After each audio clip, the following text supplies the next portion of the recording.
आज जिस पर हम चर्चा करने वाले हैं वो मुद्दा है कि अब ममता की खैर नहीं। दरअसल आज सुप्रीम कोर्ट में प्रवर्तन निदेशालय यानी कि ईडी ने एक याचिका दायर की है जो सीधे पश्चिम बंगाल की मुख्यमंत्री ममता बनर्जी और उनके शीर्ष अधिकारियों को निशाने पर लेती है। ये कोई मामूली विवाद नहीं है, ये मामला है डकैती, लूट और सरकारी कामकाज में बाधा डालने जैसे संगीन अपराधों का। ईडी का आरोप है कि 8 जनवरी को कोलकाता में टीएमसी के आईटी हेड और पॉलिटिकल कंसल्टेंट फर्म आईपैक के डायरेक्टर प्रतीक जैन के घर और ऑफिस पर छापेमारी के दौरान ममता बनर्जी और उनके अधिकारियों ने पूरी तरह से अवरोध पैदा किया। ईडी अधिकारियों को धमकाया गया है, महत्वपूर्ण दस्तावेज छीने गए हैं और सबूतों से छेड़छाड़ की गई है। ये सारी घटनाएं दर्शाती हैं कि टीएमसी सरकार कानून को मजाक समझती है और अपने कारनामों को छिपाने के लिए किसी भी हद तक जा सकती है। याचिका में कुल 17 अपराधों का आरोप लगाया गया है, जिसमें डकैती, लूट, चोरी, सरकारी काम में बाधा डालना, सबूत छिपाना या फिर नष्ट करना और धमकाने जैसे संगीन घटनाएं शामिल है। ईडी ने सुप्रीम कोर्ट से मांग की है कि सभी जबरन ली गई इलेक्ट्रॉनिक रिकॉर्ड्स, स्टोरेज मीडिया और दस्तावेज तुरंत जब्त करके सील कर दिए जाएं। हालांकि यह मामला सिर्फ एक छापेमारी का नहीं है, बल्कि ये टीएमसी सरकार की सत्ता का दुरुपयोग और कानून की अवमानना का प्रतीक है। ममता बनर्जी खुद कानून की सीमाओं को तोड़ते हुए अधिकारियों और एजेंसियों को धमकाने का काम कर रही हैं।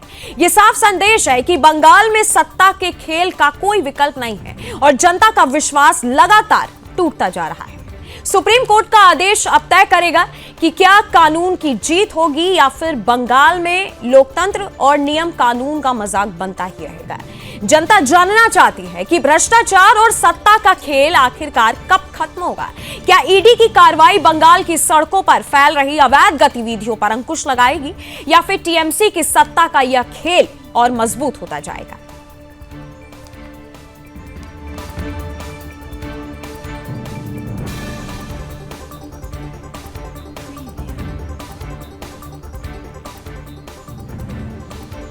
और ईडी की रेड की टाइमलाइन की अगर हम बात करें तो 8 जनवरी सुबह 6:30 बजे डिजिटल और फिजिकल दस्तावेजों की जांच शुरू की गई थी। सुबह 7:30 बजे ईडी की दूसरी टीम प्रतीक जैन के घर पहुंची थी। दोपहर 12 बजे ममता बनर्जी प्रतीक जैन के घर खुद पहुंच गई, जिसके बाद 19 मिनट बाद ग्रीन फाइल के साथ ममता बनर्जी बाहर निकल आई। दोपहर 1 बजे ममता आईपैक ऑफिस पहुंची और एंट्री एग्जिट बंद हो गया। शाम 4:22 पर करीब 3.5 घंटे बाद ममता बनर्जी ऑफिस से बाहर निकली। सीएमओ अफसरों ने फाइलें काफिले की गाड़ी में रख दी। हालांकि इन सब के बाद अब जो सवाल खड़ा होता है वो ये कि आखिरकार जब ईडी कार्रवाई कर रही थी तो ममता दीदी अचानक से घबरा क्यों गई। ममता बनर्जी के हाथ में जो फाइल थी वो कई सारे सवाल खड़े करती है।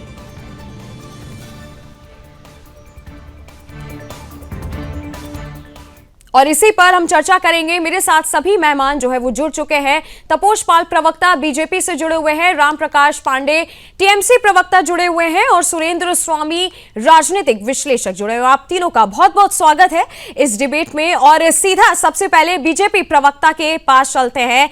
तपोष, जिस तरीके से जो भी बयान सामने आया, एक तरफ ममता दीदी का कहना था कि अगर मुझे गिरफ्तार करोगे तो वो जमीन में गाड़ देंगी। अब उसके बाद ईडी ने इनके खिलाफ खुद ही जो है याचिका दायर कर दी है कि सरकारी कामकाज में जो है ये बाधा डाल रही है, फाइलें छीन के भागी गई हैं। क्या प्रतिक्रिया देना चाहेंगे? देखिए, बहुत ही दुर्भाग्यपूर्ण घटना है ये। पहली बार ऐसे मुख्यमंत्री को दौड़ते हुए देखा गया ईडी के पीछे और वहां से फाइलें छीनते हुए देखा गया। बहुत ही दुर्भाग्यपूर्ण है। अब आज तक शायद इतिहास में कभी नहीं किया गया होगा किसी मुख्यमंत्री के द्वारा इस तरीके का कोई कृत्य। देखिए, एक चीज मैं बता दूं, 9 जनवरी सुबह 6 बजे ईडी रेड करती है, 11:30 बजे पुलिस पहुंचती है, 12 बजे खुद मुख्यमंत्री पहुंच जाती है वहां पे। और इन सब चीजों के बीच में एक बहुत महत्वपूर्ण सवाल सामने चले आते हैं कि क्या मुख्यमंत्री वो सभी कानून, जो भी श्रृंखलाएं चल रही हैं, सभी कानूनों से ऊपर है। और सबसे महत्वपूर्ण सवाल यह आता है कि क्या आईपैक बंगाल सरकार से ऊपर है और क्या मुख्यमंत्री काम जांच रोकना और आईपैक को सपोर्ट देना, जिस तरीके से वो सामने आई वहां पे, वो बहुत दुर्भाग्यपूर्ण है। ये 3 सवाल बहुत महत्वपूर्ण है आज की डेट में कि क्या मुख्यमंत्री जांच के काम को रोकना चाहती थी, क्या आईपैक बंगाल सरकार से ऊपर है, और क्या ममता बनर्जी कानून से बड़ी है। ये इन 3 सवालों का जवाब आज की डेट में टीएमसी को देना पड़ेगा। और एक चीज मैं बता दूं, जब आप उनके अगर फुटेज को देखें तो ममता बनर्जी जैसे ही उससे कार से उतरी, तो कार से उतरने के बाद लोग सवाल पूछने के लिए दौड़े ममता बनर्जी के पीछे, तो वो सीधा पूछना शुरू कर दी कि उसका घर कहाँ है, उसका घर कहाँ है। कभी वो आई नहीं थी प्रतीक जैन के घर पे, तो उसका घर कहाँ है, मतलब हठप्रत होके जो है इस तरीके से उसका घर कहाँ है, घर कहाँ है। उसके बाद घर के अंदर सीधे चली गई, और उसके बाद वो जो लैपटॉप और जो फाइलें लेके आने मतलब वहां जब वो लैपटॉप छीन ली, वहां पे अंदर ऐसी बातचीत सामने आई है, तो फिर वहां जो ईडी के अधिकारी थे उन्होंने ये बताया कि नहीं, ये लैपटॉप आपका नहीं है, ये मेरा लैपटॉप है, आप इसको क्यों लेके जा रही हैं। उसके बाद वो फिर अलमारी में और इधर उधर सब जगह ये पूछना शुरू कर दी। मतलब जिस व्यक्ति ने उनको ये बताया था, वो व्यक्ति ये बोलना भूल गया था कि उनका लैपटॉप कैसा दिखता है, क्या है। फिर ऐसा मालूम चल रहा है कि उसके बाद जब उनको मालूम चला कि ये लैपटॉप है, ये मोबाइल है और ये सारी फाइलें हैं, इसको लेके आपको निकलना है, उसके बाद वो सारी चीजें ली, उसके बाद वो नॉर्मल हुई, फिर नीचे आके प्रेस को जो है संबोधित करना शुरू की। चलिए सीधा चलते हैं टीएमसी प्रवक्ता के पास, राम प्रकाश पांडे जी। तपोज जी, मैं आपके पास दोबारा वापस आऊंगी। टीएमसी प्रवक्ता के पास चलते हैं। राम प्रकाश, किस तरीके से आप अपनी टीएमसी की भूमिका को यहाँ पे स्पष्ट रखेंगे, क्योंकि ईडी ने जिस तरीके से 17 संगीन आरोप लगाए हुए हैं, एक तो लूट का लगा दिया है, सरकारी कामकाज में दखल देना लगा दिया, और जिस तरीके से अधिकारियों को धमकाया जा रहा है, वो फुटेज पूरी दुनिया ने देख ली। बड़ी दुर्भाग्यपूर्ण बात है कि भारत के इतिहास में पहली बार देखा जा रहा है कि केंद्र की सरकार संविधान को तार तार करते हुए फेडरल स्ट्रक्चर को भंग करने के लिए और किसी एक राज्य को सिकंदर के रूप में जय करने का सोच रखने वाली ये भाजपा सरकार, जो संविधान को नहीं मारती है और ईडी और सीबीआई का प्रयोग करके एक सरकार को अपवक्त करने का प्रयास कर रही है। और जहां की इनके बातों से ही अभी पता चल गया कि इन सीबीआई के दल वाले ही बता रहे थे कि आपका ये लैपटॉप नहीं है, वो लैपटॉप है। तो बताइए, तो कौन सा लैपटॉप आपने शायद राम प्रकाश पांडे में आपने शायद मेरा सवाल ठीक से सुना नहीं। मैंने आपकी टीएमसी के बारे में पूछा, ममता बनर्जी के बारे में सवाल पूछा है। जिस तरीके से वो फाइल छीन के भागी हैं, जिस तरीके से वो हड़बड़ाहट में उन्होंने प्रतीक जैन का मोबाइल अपने कब्जे में लेके भागी हैं।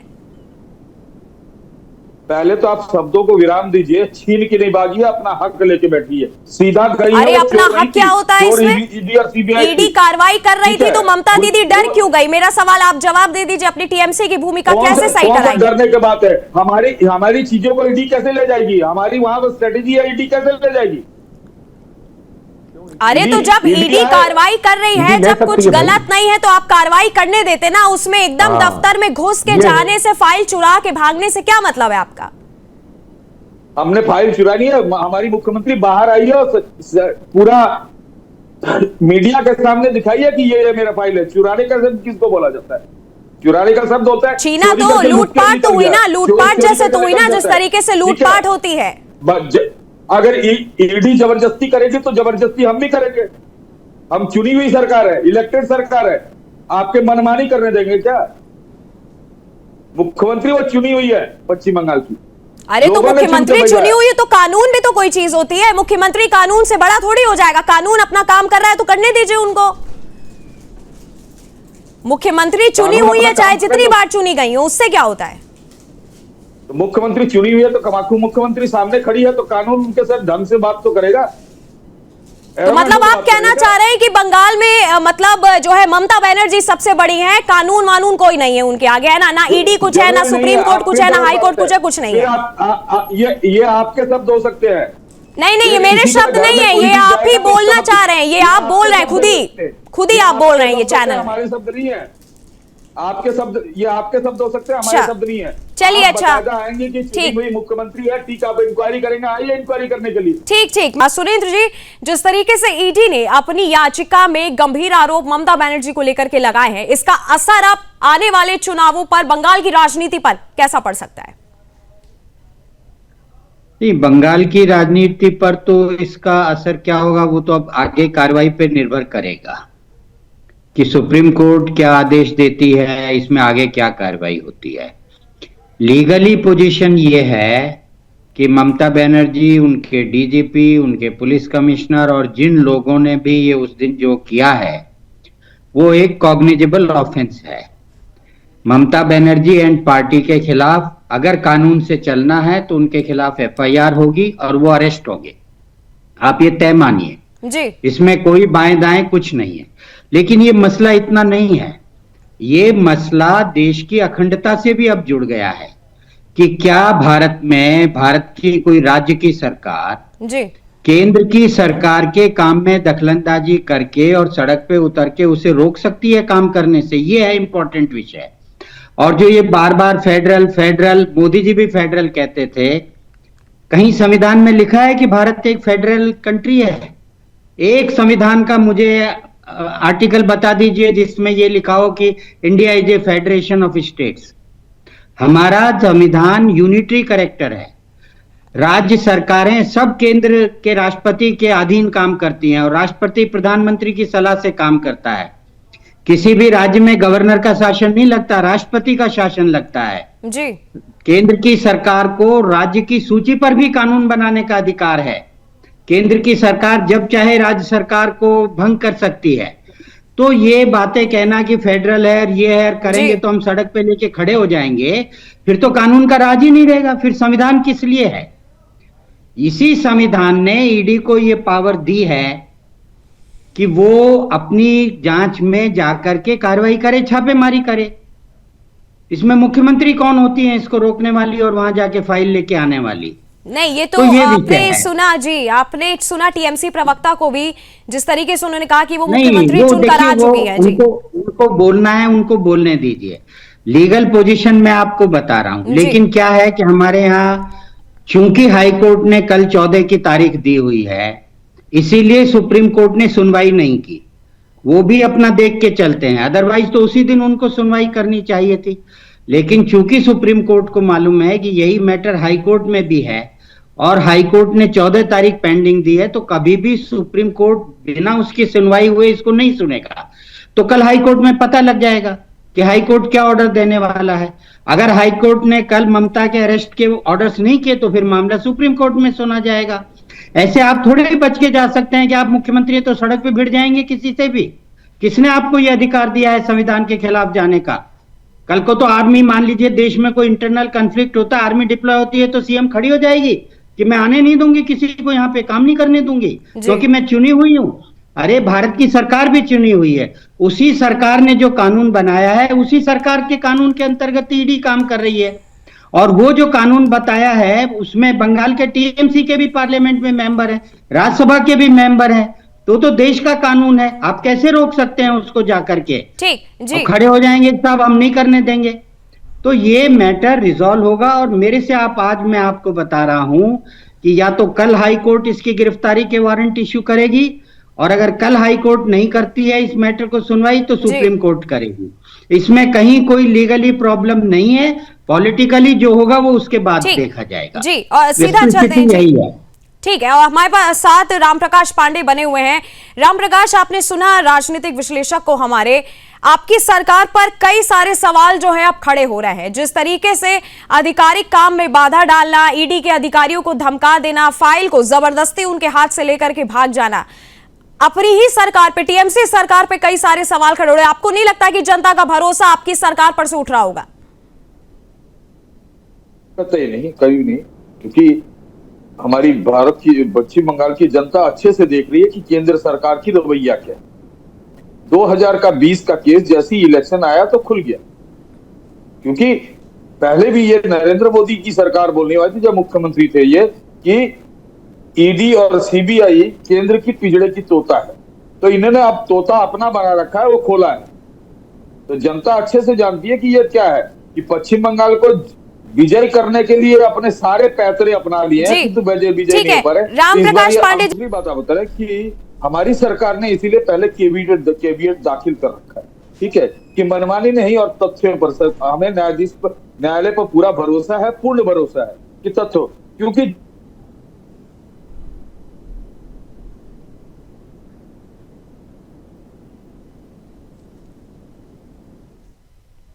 चलिए, कुछ तकनीकी खराबी के कारण रामप्रकाश पांडे का कनेक्शन जो हमारे से कट गया है। सीधा चलते हैं बीजेपी प्रवक्ता के पास, तपोज पाल के पास। तपोज जी, आपने सुना जिस तरीके से रामप्रकाश पांडे का क्या कहना था, राजनीतिक विश्लेषक भी हमारे साथ जुड़े हुए हैं।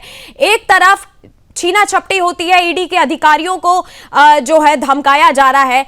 बंगाल में जिस तरीके से ममता बनर्जी का एक तरीके से मैं कहूं राज, अगर मैं सोशल मीडिया की बात करूं तो कई लोगों का वहां पे कहना था कि अब भ्रष्टाचार कुछ ज्यादा बढ़ गया है ममता बनर्जी के राज में। क्या आपकी प्रतिक्रिया है, क्योंकि वो सब तो बीजेपी पे डाल दे रही है ममता दीदी। उनका कहना है कि चुनाव आने वाला है तो आप जो है फाइल चुराना चाहते हैं, इसीलिए रेड हुई है। देखिए, सिंपल सवाल ये है कि अगर ये चुनावी साजिश है तो ईडी सुप्रीम कोर्ट क्यों गई, और अगर रेड फर्जी है तो डॉक्यूमेंट वापस क्यों नहीं किए गए जी, और अगर आईपैक सिर्फ एक कंसल्टेंसी है तो उसके वहां वोटर लिस्ट क्यों मिले हैं, वोटर लिस्ट क्या कर रहे थे। देखिए, इतिहास में पहली बार ऐसा हुआ है कि किसी मुख्यमंत्री के ऊपर जांच रोकने, सबूत छीनने और धमकी देने के आरोप लगे हैं सुप्रीम कोर्ट में। कोई इधर उधर की बातें नहीं हो रही है। और सीएम ममता बनर्जी वो अधिकारियों के जो ईडी की प्रमुख मांगे हैं, मैं उसको दोहरा रहा हूं कि सीएम ममता बनर्जी वो अधिकारियों के खिलाफ एफआईआर दर्ज हो, मामला सीबीआई को सौंपा जाए ताकि निष्पक्ष जांच हो सके, जब्त डिजिटल और इलेक्ट्रॉनिक रिकॉर्ड्स को सील किया जाए और फॉरेंसिक संरक्षण में दिया जाए, और ईडी अधिकारियों को आगे की जांच करने से जो रोका गया है उस पर कार्रवाई। अब देखिए, ईडी का तर्क इसमें बिल्कुल सिंपल है कि धन शोधन मतलब पीएमएलए केस का ये हिस्सा है जो कि 2742.32 करोड़ कोयला घोटाले से संबंधित ये हवाला और नेटवर्क का मामला है, जिसमें कि हवाला के तहत आईपैक को कथित रूप से 20 करोड़ रुपए से अधिक की राशि मिली हुई है। देखिए, ये पहली बार नहीं है कि आईपैक के ऊपर जो है हवाला के माध्यम से पैसा लेने और उसको चुनाव में खर्च करने का आरोप लगाए। कई बार लग चुके हैं आईपैक पे, और ये ब्लैक मनी को लेके चुनाव में स्पेंड करना ये इसका जो है फेवरेट काम है आईपैक का। तो उसी के तहत, मनी ट्रेल के तहत ये जो है इनके ऊपर मतलब सबूत मिले थे, तो इसीलिए वहां पे ईडी पहुंची हुई थी। लेकिन जिस तरीके से मुख्यमंत्री सामने आई, ऐसा लग रहा था कि पूरा बंगाल एक तरफ, बंगाल की सरकार एक तरफ, मुख्यमंत्री का पद एक तरफ, आईपैक दूसरे तरफ, और आईपैक के साथ जो जितनी चीजें पड़ी हुई है वो इतने ज्यादा संवेदनशील है कि मुख्यमंत्री को स्वयं जाना पड़ा। और वो देखिए, जो वहां पे रिपोर्टर उस समय खड़े थे, उन्होंने क्या एक्सप्लेन किया कि हम जिस समय मुख्यमंत्री नॉर्मली आती हैं तो उससे पहले कॉन्वॉय आता है, सारी चीजें सैनिटाइज की जाती है, उसके बाद आता है। लेकिन ये अचानक से केवल एक कार उठा के चली आई वहां पे, उसके बाद फिर कार से निकल के कह रहे हैं उसका घर किधर है उसका घर। उसके बाद लोगों ने बताया इस तरफ है, तो उस तरफ वो घुस गई और सारे पुलिस अधिकारियों के साथ घुस गई, और फिर वहां पे जिसका जो मिला वो लेके वो चलना शुरू कर दी। वहां के अधिकारियों ने रोका कि भाई ये हमारे खुद के लैपटॉप है, आप इसको क्यों लेके जा रही। उसके बाद उन्होंने छोड़ा उनके लैपटॉप और बाकी सब, और तो और एक कार में सारे डॉक्यूमेंट्स रखे हुए थे, और बंगाल के जितने बड़े पुलिस अधिकारी थे वो सब उसको पहरा दे रहे थे और ढके हुए थे, जिससे कि कोई मीडिया उसको कवर ना कर सके। तो ये तो इतनी बुरी स्थिति हो चुकी है भाई। जी तपोज जी, हमारे साथ आपका जवाब, आपने जितना बोला बातें, इसका जवाब मैं ले लेती हूँ। रामप्रकाश पांडे से हमारे साथ जुड़ चुके हैं एक बार फिर से। रामप्रकाश, जिस तरीके से आपने सुना तपोज जी का क्या कहना था, बंगाल की राजनीति में कितना बड़ा असर होगा, क्योंकि जिस तरीके से जो फुटेज सामने आई, जो वीडियो हमने देखा, पूरी देश की जनता ने देखा है। ईडी के अधिकारियों को धमकाना हो, चाहे फाइल को छीना छपटी करना हो, आप अपनी सरकार का बचाव कैसे करेंगे, यहां मुझे आप 1-2 पॉइंट में एक बार समझा दीजिए। बड़ी सुंदर से हम सरवार की, ऐसा है कि पश्चिम बंगाल की जनता जानती है, और पश्चिम बंगाल में जनहित में ममता बनर्जी ने इतना काम किया है, और पश्चिम बंगाल की जनता अच्छे जानती है कि हमारी मुख्यमंत्री, पश्चिम बंगाल की मंत्री अन्याय के विरुद्ध में रास्ते पर उतर के ही पश्चिम बंगाल में तो खुद ही लड़कियों के साथ इतना अन्याय हुआ है, कहां ममता बनर्जी ने कुछ किया, बताइए। मैं सीधा बोल रहा हूं, आप जो बोल रहे हैं, एनसीआरपी का रिपोर्ट देख के दी है, पश्चिम बंगाल में सबसे कम क्राइम होता है। जिन जिन राज्यों में भाजपा है उससे बहुत ऊपर क्राइम करता है, तो पश्चिम बंगाल से बहुत कम है। मुझे लगता है रामप्रकाश जी, आप अपनी याददाश्त थोड़ी सी दुरुस्त आप कर लीजिए। पश्चिम बंगाल में आप शायद भूल गए कि क्या क्या हुआ है लड़कियों के साथ बीते सालों में और बीते महीनों में। नहीं, क्या तो दूसरे राज्य, अभी मध्य प्रदेश में जो हुआ है उसका भी बता दीजिए। 14 हिंदुओं की जान चलेगी जहरीली पानी पीने से, वो भी तो एक हुआ। वहां पर चुनी हुई भाजपा की सरकार है। उसके बाद महाराष्ट्र में एक लेडी चलिए डॉक्टर जी। के साथ सामूहिक बलात्कार हुआ, उस समय कहा जनमत आप अपनी टीएमसी सरकार को आप बचा ही नहीं पा रहे हैं, आप कहीं और जा रहे हैं। मैं सीधा सा सवाल आपसे पूछी जी। चलिए, समय की कमी के कारण ये चर्चा हम यहीं पे रोकते हैं। आप सभी मेहमानों का हमारे साथ जुड़ने के लिए बहुत बहुत धन्यवाद। फिलहाल इस समय बंगाल की जो पिक्चर सामने आ रही है, ईडी की जो छापेमारी हुई, जो रेड हुई, वो अब एक टकराव बनकर रह गई है और सवाल यही खड़ा होता है कि आखिरकार जो भी बीच में दखल अंदाजी हुई है, जिस तरीके से ममता बनर्जी ने फाइल लूटी है, मोबाइल छीना है, उसका जवाब अब कौन देगा? बड़ा सवाल जनता के सामने भी खड़ा हो रहा है।